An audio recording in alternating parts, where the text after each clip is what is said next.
The following podcast is a work of fiction, just like this intro. You're the only one who hears this voice, you know. Everybody else just gets a few seconds of silence before the episode starts. But not you. You're special.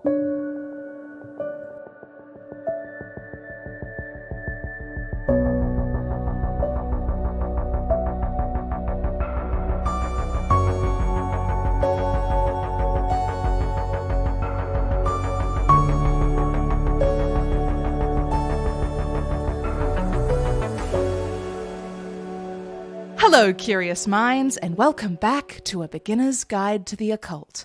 I'm your host, Rebecca Morgan, and boy have I got a fun episode for you today. So let's jump straight in. A few weeks ago, I decided to buy a lottery ticket. I don't usually buy them, but I'd been having a run of particularly good luck that day. I was eating breakfast at a cafe, and I found a used Band-Aid in my scrambled eggs, so the cafe gave me my meal for free. Then, on my way home, I decided to cut through the park, and I tripped over, well, nothing. You guys ever do that? Just trip on nothing? Anyway, I fell flat on my face, and what do I see in the grass before me? That's right, a 4-leaf clover nestled between 2 cigarette butts. I thought I'd try to capitalize on this good luck. So I bought myself a lottery ticket, and I won $500! And what did I decide to do with this money? Replace the balding tires on my car? Pay my gas bill so I can stop eating exclusively microwavable food? Hell no! I went online and I bought a bunch of spooky stuff. So in this episode, I'm going to go through the items I bought and tell you what works and what doesn't. That way you can all avoid being conned. Because believe it or not, there are a lot of shady people in the paranormal enthusiast community. I know, you'd think such an enlightened group of people would be an honest bunch, but I'm afraid not.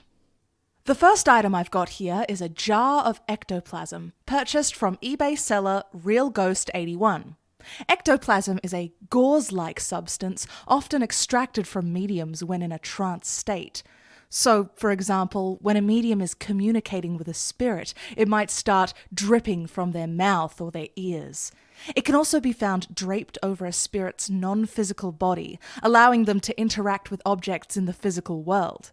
It's a very interesting substance, and some of the only physical evidence you can collect from a ghost that people won't blame on Photoshop. What I have here, however, seems to be a jar of slime with way too much glitter in it to be real ectoplasm. It smells like plastic, and it sticks to the wall if you throw it hard enough. Our next item is a Ouija board from Etsy store Spooky Baby Doll. It's pastel pink with glittery cursive letters, sparkly bats in the corners, and the planchette is shaped like a butterfly. But, despite appearances, Barbie's first Ouija board is perfectly serviceable. I took it for a test run a few days ago and had a nice chat with Alyssa Quinn, who's a lot happier now that her garden's being properly cared for. It's like I said back in episode 4, you can make a Ouija board out of just about anything. Next, we've got a haunted t-shirt. It's a green men's XXL with a picture of a grumpy-looking bear on the front, and it says, "My parents went to California and all I got was this lousy t-shirt."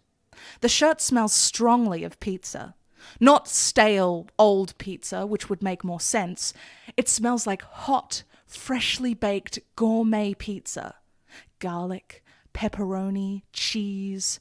I was keeping it in my living room, but the smell kept making my mouth water.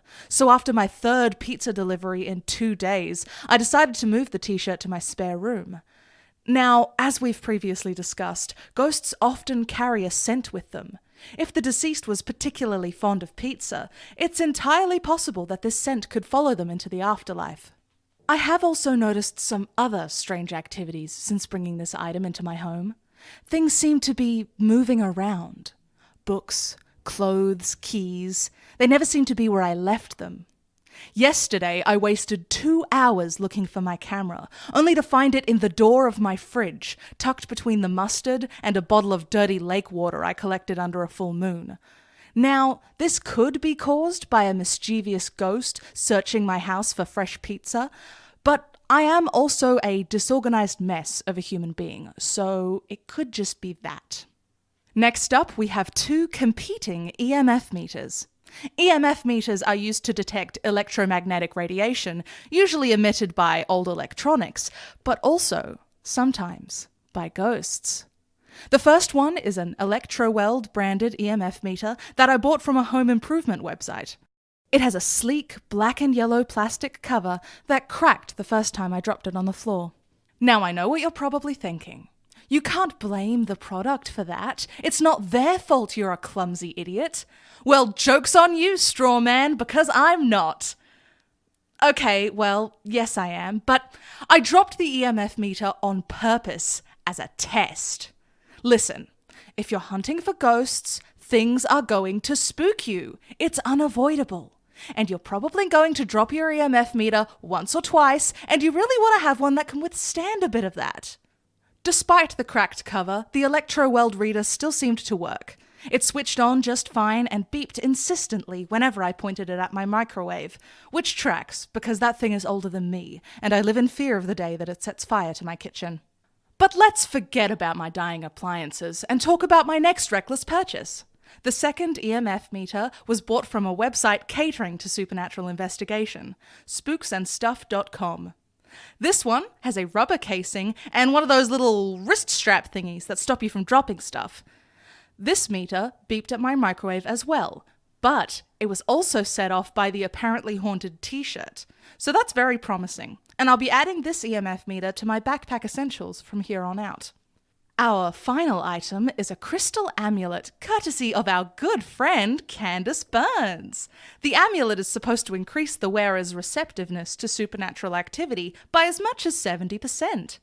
Now, what does that mean? What exactly is receptiveness to supernatural activity?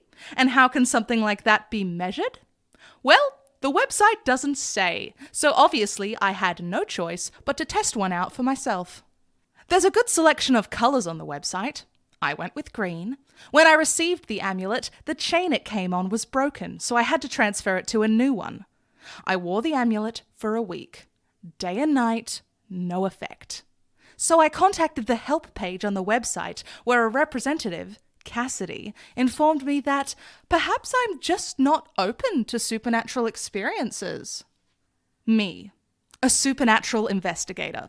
A person who's stupidly chosen to dedicate their life to the pursuit of the unknown universe isn't open to supernatural experiences? Sure, Cassidy. Go off. Anyway, that wraps up this shopping haul podcast? Product road test episode? I don't know. Whatever it was, it's coming to an end. But I'm not going to sign off before summarizing things with a little advice. If you're going to buy supernatural items online, be careful. Read the reviews to see what other people's experiences have been like. And try not to be too disappointed if your purchase is a dud. It's a roll of the dice, unfortunately. But just like gambling, the losses make the wins so much sweeter. Did I just endorse gambling? Is this a pro-gambling podcast now? Fuck, I don't know. It's like 3 a.m. I need to go to bed. Take care out there, listeners, and remember, people will do anything to take your money, so guard it with your fucking life. Or, alternatively, give it away so freely that before long you've got nothing left to be stolen. Do one of those two things. There is no in between.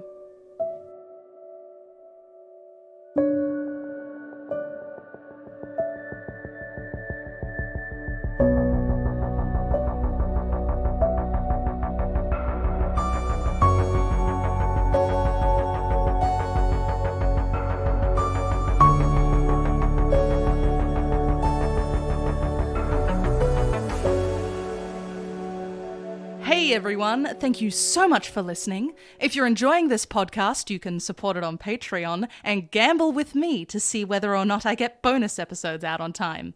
I haven't failed yet, but if I ever do, you all have permission to shit-talk me online.